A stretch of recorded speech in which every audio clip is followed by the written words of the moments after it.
Hello, everybody, and welcome back to the Coyote Crib for 2025 and 2026. We're your hosts, and we are here with a few of the football players. If you guys want to go around and introduce yourselves. I'm Carlo Morales. I coach offensive line. Dylan De Silva, and I coach wide receivers. Just to make sure everyone knows we're not the players, we're the coaches. Yeah, I messed So, up. Sorry. Cristian Armando, I coach middle linebackers. And I'm Elvis Silva. I coach quarterbacks. Okay. So I know that when you guys were in high school, you guys were in Despin too, right? Correct. Yep. That's kind of cool. Like, how was your guys' experience? Like, do you feel like it's, like, kind of changed from what you do know, or? I would say personally, yeah, it's changed a lot. We did it just having fun and stuff. Now it's, you guys got the podcast upgraded from what we had. Yeah, I think we just do a lot of recaps, a lot of YouTube videos. But I think it's nice seeing you guys do the podcast. Like, I think you guys do it almost every week, or? Yeah, sometimes every week. This year, I think it's going to be a little less often, but yeah. Yeah, but I think it's nice to see just for the school and for the students to be involved in it. Mm-hmm. Yeah. Yeah. When we did it, we had one green screen, one phone, and then this table right here. What was the phone for? Just to, Recording. Okay, Yeah. there you go. Do you guys have, different groups like we do, or did you all just work on the same thing? It was kind of just mainly me and him. Yeah, I think we had 3 or 4 guys that did mainly the videos, and then a lot of people were behind the scenes, editing a lot of the the tickets for the pregame and a lot of the Instagram stuff. But Yeah, mainly, I think me and Dylan were behind the camera a lot. that's Yeah. cool. You're so cool. No, I'm just kidding. What's it called? So how long have you guys been coaching for? This is my first year. Okay. Yeah, this is my second of high school. I coached DYF for 4. Okay. I think this is my 3rd year. That's crazy. 3 years coaching high school, and then I coached 1 year of DYF. This is my 4th year coaching high school. I came in with the senior class now when they're freshmen, but I think I've been coaching since as long as I can remember. I think when I was a freshman here in high school, I was coaching the youth program. So almost 10 years. I think 8 years of experience coaching. Wow. Yes. That's quite a little Dang. bit. No. What's it called? What got you so into it? Like, Honestly, I first started doing it because my little brothers played. okay. So I think Ernie played, Ernesto Silva played junior novice. And I want to just help out, and then after that, I just I took a liking into being a role model for the younger kids, and then just teaching what I know, and then just seeing them excel. I think that's what got me going. So it's kind of cool because then you've been able, since you've been here since they were freshmen, you've been able to see them grow, I'm sure. Yeah, honestly, I have. I've seen that senior class now. Well, we knew them since they were 6, 7 years old. Oh, wow. So it's pretty. 7. Honestly, it's it's a blessing seeing them grow up. Being young adults now. I think it's crazy to see, because like you said, we've seen them since they were little babies, and in youth football, no offense to youth football, but kids don't really know what they're doing. They're just, Yeah. suited up and running around hitting each other. Little Little bobbleheads coming around.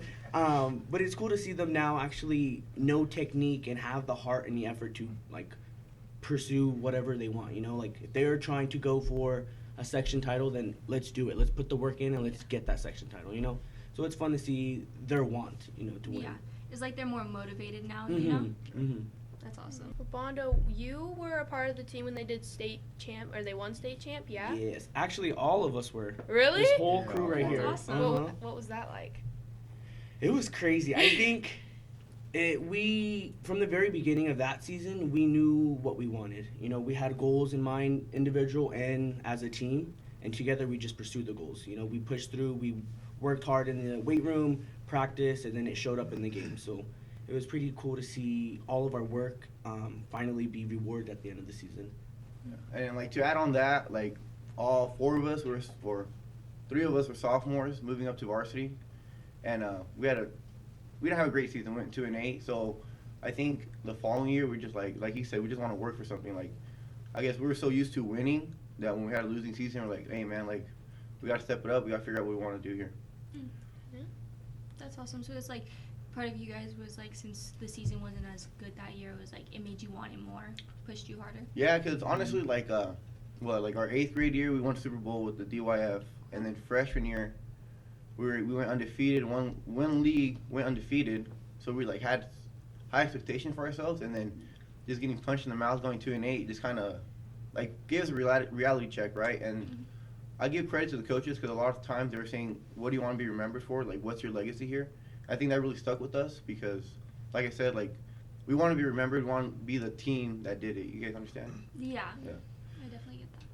And we definitely made history. Yeah. So it's Yeah. great. It's great. Yeah. Because then every time we go to the stadium, you see that big Yeah. 2018 state champs, and it's Yeah. just surreal because no other team or no other sport at our school has done that. Only football. So that's pretty cool to see. Yeah, no, that's awesome to have been a part of that, I'm sure. Mhm. Going back, since we're kind of in the back, like 2018 area, we're gonna kind of go to 2020. When COVID hit, how was that experience for you guys? Like, I know it was rough and. Rough, yes. At first, I was like, oh, yeah, spring break, it's early. I get to sleep in, no school. And I was like, whoa, spring break is still happening, and it's May. So we went to spring break early, I think, in March. Yeah, early March. And then we never came back. And it was just, it didn't feel real. Just the last 4 months of high school career just, poof, like out of there. But I had more fun because I was home until I realized I was missing out on memories, like key memories with my friends, with everyone. And I think that kind of got to me later on. Yeah, it was definitely weird seeing your buddies and you can't be within 6 feet of them. And I remember he brought me a senior poster, and I had to talk to him from my front door all the way to the sidewalk, basically where the door is, and I couldn't be next to him. That's And it was very awkward and an awkward moment for everybody. It changed a lot of people, I think. Yeah.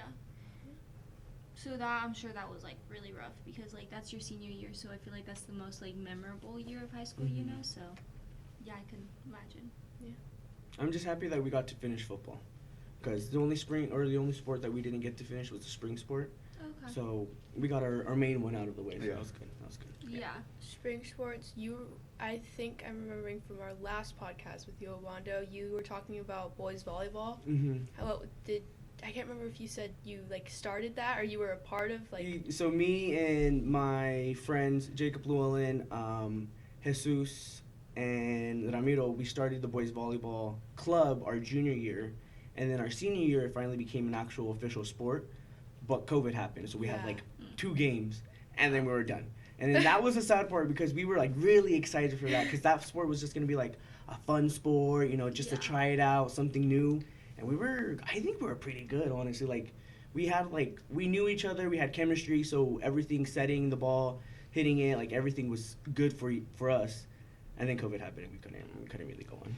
But that's kind of cool to think about, like, even though, like, you guys didn't get to do it, like, it's continued on as a sport. That's what I'm happy about. Like, there's still students now that are like, oh, I want to do boys volleyball, and that's an option for them now, you know? That's like Zach Cherry, he started golf, didn't he? I think so. And then now there was a kid from here that went D1 in golf, I believe so. Oh, yeah, Maybe Seth. the same Yeah, team. Seth. Yeah, so Yeah. that's pretty cool too. I mean, Zach started it, I think his junior year or our junior year, I think so. and then senior year, same thing. He didn't get to finish it, but just seeing it carry on and have kids succeed in it is pretty cool to see. Yeah. No, I'm sure. What's it called? So since you guys all played football, like, what was like your favorite football memory from when you guys were in high school? I'm gonna say Zach scoring his touchdown in the state playoff Mr. game. Cherry. Mr. Cherry. Oh, Sorry. Mr. Cherry. Wait, hold on. Could you go a little bit more detail so they know the story? Okay, so Zach messed up the play, right? He was not supposed to pull. A running back ended up fumbling. He picks up the ball, gets in the end zone, scores. Coach Elvis is riding another guy into the end zone, putting his hands up, and it was an awesome moment. Well, Seeing it the was guys go great with it. too because the end zones were all painted purple. So that's the only time he ever got a jersey and pants dirty was when he rolled in the end zone. God just straight purple all over his pants. Yeah, that was good. That's awesome. Yeah, I would say probably winning the first section title in a long time here. It was a close game, back to back, and then we kind of started pulling away at the end. And the dagger was Hunter Musgrave's 76-yard pick six, I think, to seal it. And just right when he caught it and was gone, everybody kind of started celebrating like, hey, it's over. And then we dumped the water on Coach Armis, and that was I think that'd be my favorite memory too. I think the section title game, one because it is an intense game, so it wasn't like, oh, we were blowing them out of the water. Like, we were battling to the very end, and I think that was Yeah. my favorite part. Like, putting in the work, going against someone like another opponent that's strong like us. You know, putting Yeah. our, you know, like our strength to the test. And I think that was my favorite game. Yeah, I think my favorite game was probably the state game. I mean, just like seeing the stands. Like, luckily we had it at home, right? So Yeah. which is really rare because it's usually a neutral site. But we had it at home, so just like looking up into the crowd pre-game and just full of stands. People were actually standing along the behind the track. It was nice. It was wow. nice to see because It was just packed. how it was cool to see how such a small community Could come together. can come together. You know, so it was nice moment. Wow, that's amazing. What positions did you guys play when you played football, and do you ever wish you could play a different one? I played. Well, we all kind of played around. I played quarterback, safety, and I kicked. Honestly, I don't wish I played a different position. I think playing quarterback, you have that that spotlight and like that leadership role, and I felt like I was able to handle it. So.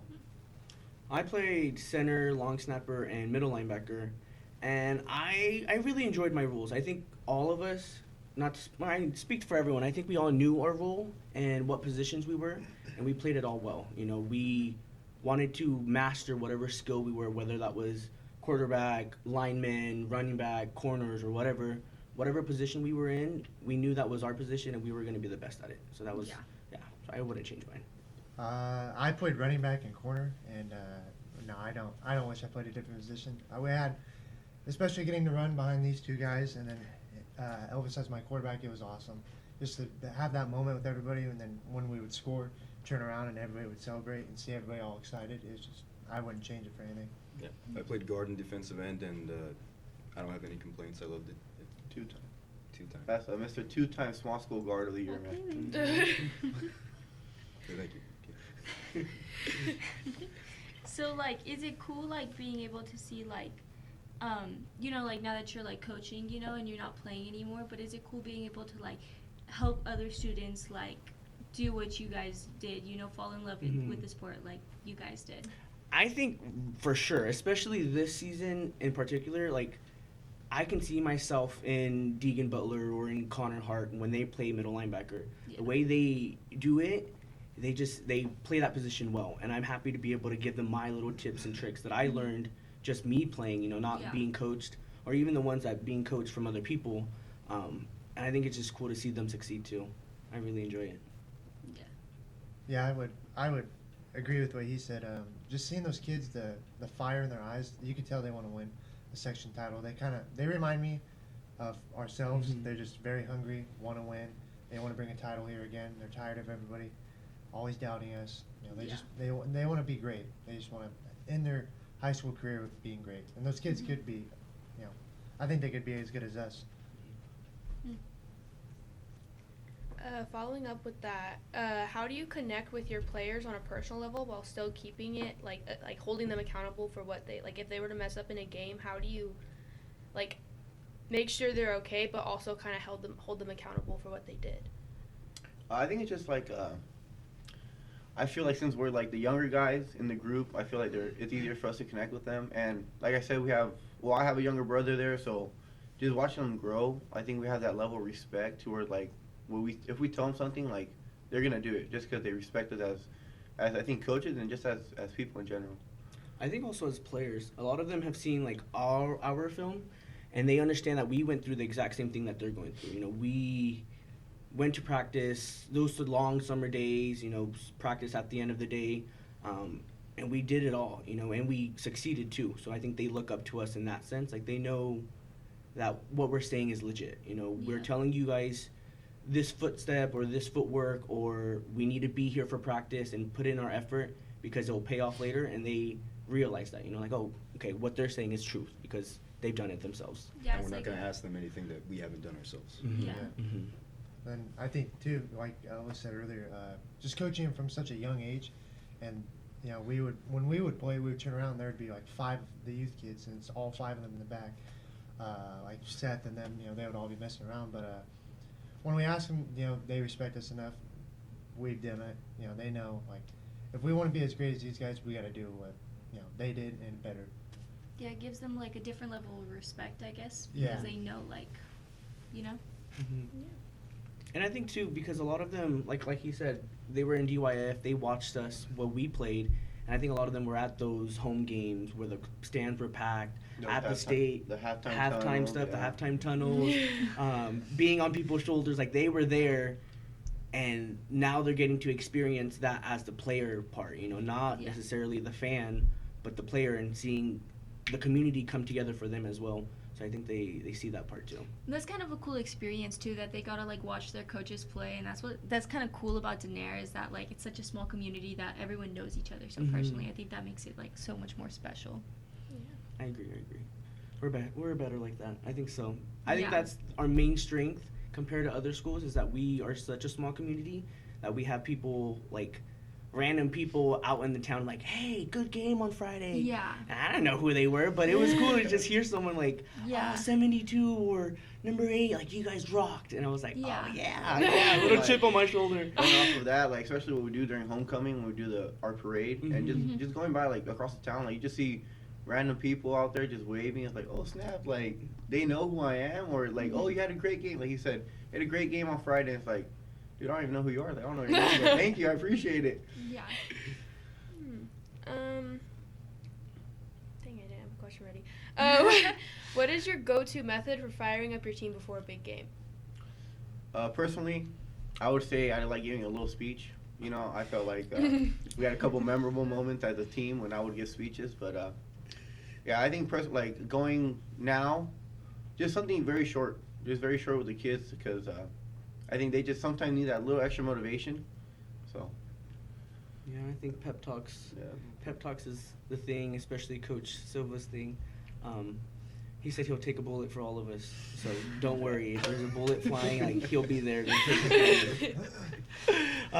That's a little inside joke, but I think like pep talking to them and letting them know, like I said, like we've been through what they're going through. Like it will be good at the end. Like practice, it feels long, it feels dragged on, but it's just for this moment. You put in the work and you'll be good. And I think they're pretty good self-motivators too. Like you said, they're hungry. You see the fire in their eyes, so they don't really need much motivation. They're already motivated themselves. That's pretty cool. Yeah, basically cap off what you guys said. Just letting them know that they belong there. They're like, sometimes we're a small school. We face other big schools. They kind of, it's either they live up to the expectation or they crumble. These kids don't crumble. They know who they are. They're better than some of these other schools, and they just show it. And that's all they need to know, is that they belong here, and that they're the top dogs in this league. What's it called? That's kind of cool to know that, like, that the team is strong enough to, like, because we are a small school or whatever, but strong enough to know, like, it doesn't matter that we're small, like, we still have what it takes. Like, that's awesome. We have the heart, we have the effort, we have the work ethic, and that's all we need. Yeah. Mhm. Yeah, you guys definitely work hard. I see you guys out there at practice sometimes, and I'm like, dang, those guys are like, I'm out there they're with them. committed. I'm like running waters back and forth. I Yeah, know. Joplin puts in the work too. He's getting the She water, does. I put the running waters around. down, I turn around, and then they're like, there's no water in this. We finished it all. Or they're sitting there like spraying it at each other. Just You gotta tell them, hey, it's for drinking only. Drinking only. Come on. they won't listen to me. Yeah, and that's awesome that everyone's so committed, because like that's a lot of like work to be putting out there in the heat, so it's awesome to know that these kids, like, they love it enough to be out there and to do it, because And it's all of it's a whole community. Like Yeah. like I said, like it's not just the football players. It's football players, coaches, supporters, yeah. water girls. Like we're all a system. And if we don't have those little parts, we won't be able to be as successful. Yeah, it's like a family that like works together to like Mhm. make it happen, How would you describe your coaching style? Someone else go. I don't know. Gotta think. I would say mine personally is just kind of like, I wouldn't say chilled, laid back, but like I just like to connect with them on a personal level. But they know what I want. I want them to just try their absolute best, and if they fail, oh well. At least let's get back up and let's just do the next play. Don't drag it on. I just want the best in these kids, and I think they know. I'll give them respect if they can give me respect, Yeah. and they usually do that. Those kids are, like I said, they're amazing kids. Yeah, going off what Dylan said, I think I'm also a player coach. I think it's just it's a different how do you say, like, connection when you can just like they said, they watched us play, so I feel like they have that connection with us. So yeah, I would say, like, I'm more of a player coach. Like, I connect more with the players than I would like with the whole team, if that makes sense. Mhm. I think I'm the same. I think I'm a player coach. Like, I could make those connections with the players, and then after that, I get nitpicky, especially with either when I was coaching linemen, I was nitpicky because a lot of it's like technique. Like, you have to do this in order for this to work. You know, like, you Yeah. have to block down here because then fullback's coming up the hole or something. So I'm pretty nitpicky, and I think I have like OCD or something. So then when I'm marking up film, I'm like, pause, go back, okay, write something, put like play, pause it again. You messed up on this. Your footwork needs to be like this. Yeah. So I think slowly I'm starting to get more detailed on like technique and footwork and all that. Okay, yeah. I would say I'm pretty much the same as these guys. Player coach, I'm not going to yell a whole lot, but I'm going to trust that they know what I want them to do and that they're going to be mature enough to do it. And you said this is your like first year coaching? First year, yeah. So what decided to make you like start it? Well, Coach Armis asked me, but I also wanted to do it for a while. Okay. My brother plays also, so that was another motivation for me to get into it. So, yeah. That's awesome. What does a typical game week look like for you, but like in terms of practicing and strategy? So yeah, I guess I'll go. So Monday we usually draw up we go over the defensive scheme, like what we think the other team's gonna run. Tuesdays we go over our plays, just like belly, second man, just a couple plays. Wednesday is our late night practice, so that means we're fully padded.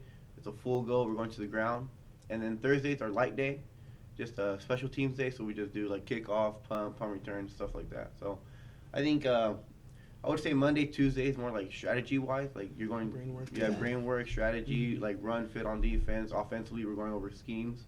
And then Wednesday, we're just going like we have to get some pop in it, like go live, get used to hitting with the pads on. And then Thursday we go nice and relaxed. Get ready for we're ready for Friday. Question. The alma mater in the gym. I already see a smile on your face. Coach Armis had told us that you might have had something to like, maybe he might have made it up or help us like. What? So the alma mater, when I was in high school, I did leadership my sophomore through senior year. So I wasn't a part of Despin, but sometimes if they needed help, I would help out, but not really. You know, that was all them. But leadership was my jam. So then when I was rally commissioner my sophomore year, I was like, oh, I want something to end it all together, you know, end the rallies and just to pump people up. And Miss Hilton, she was like, oh, you know, we haven't really done the alma mater. Like, we have an alma mater, but no one knows it. And I was like, okay, like, let's do that. So every rally, we ended it with the alma mater, hoping that people would remember it. I don't know if they remember it. I can't remember it by heart now. But, so after that, that was, like, our big thing with the alma mater. So when we graduated, we had a lot of money left over because we didn't get to go on our senior trip and a bunch of, COVID. So we got to paint a mural, and Hilton asked, like, oh, I think the alma mater would be really cool in the gym. And I was like, I love that idea. So then now we have the alma mater right there. So if we ever want and say the alma mater, everyone can read it now. Because back then we were like reciting it like, okay, purple and white, you say it, purple and white. Our colors are might, our colors are might.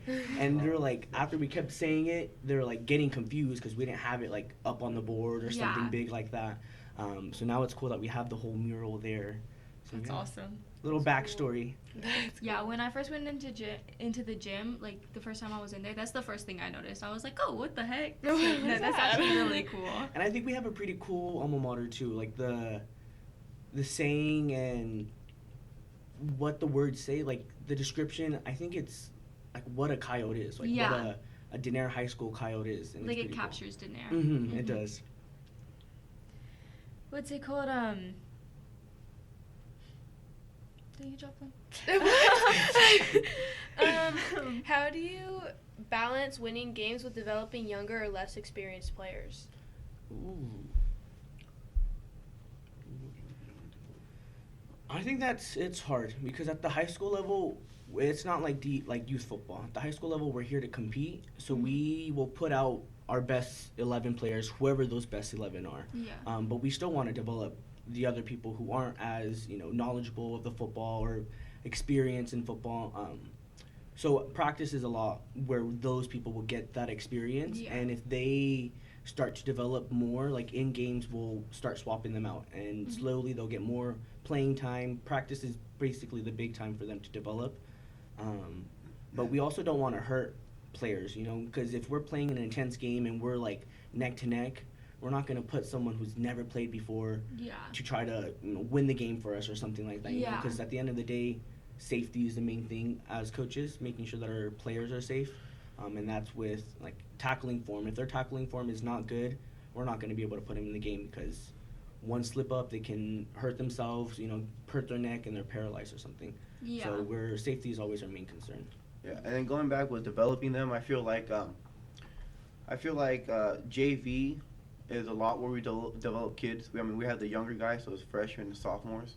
So, me personally, I feel like it's my job, my duty, like you said, through practice and through games to develop them so they can get ready for varsity when you actually have to compete for playoffs and stuff like that. So yeah.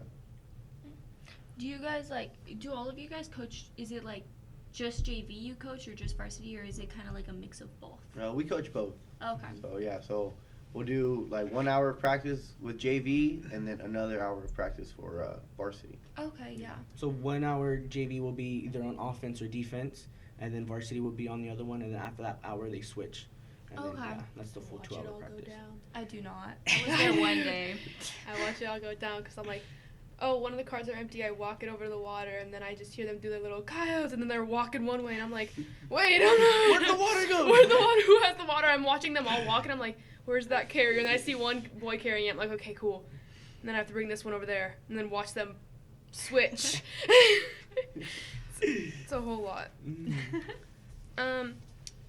Through your high school or your coaching career, who has been your biggest influence, and what lessons have you taken from them?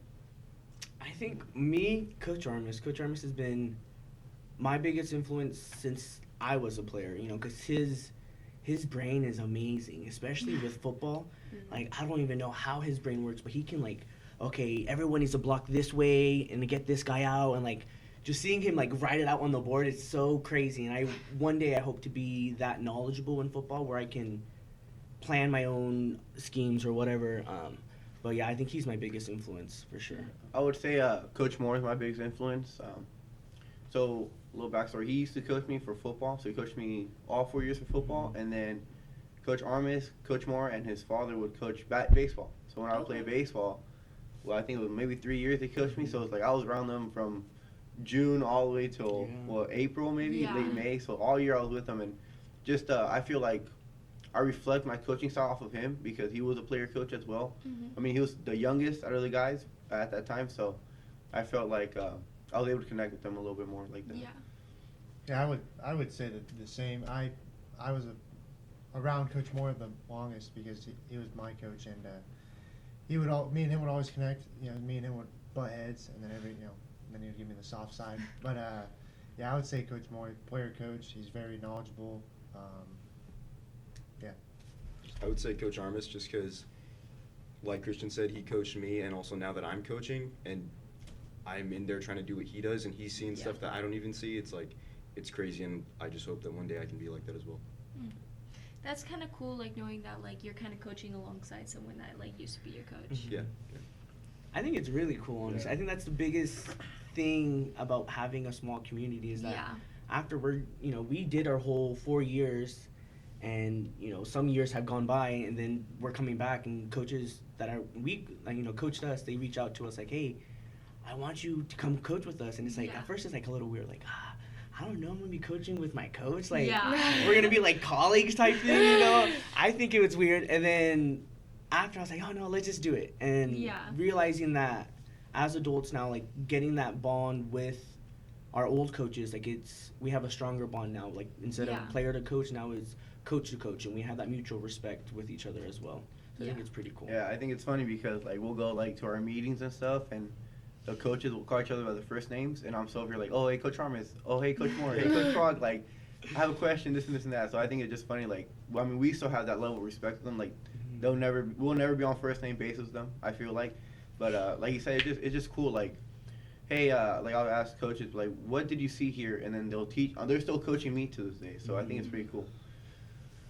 Yeah, no, that's like awesome that you guys have that experience because that's not something like bigger schools are gonna experience. You know, that's I think it's a very Daenerys thing.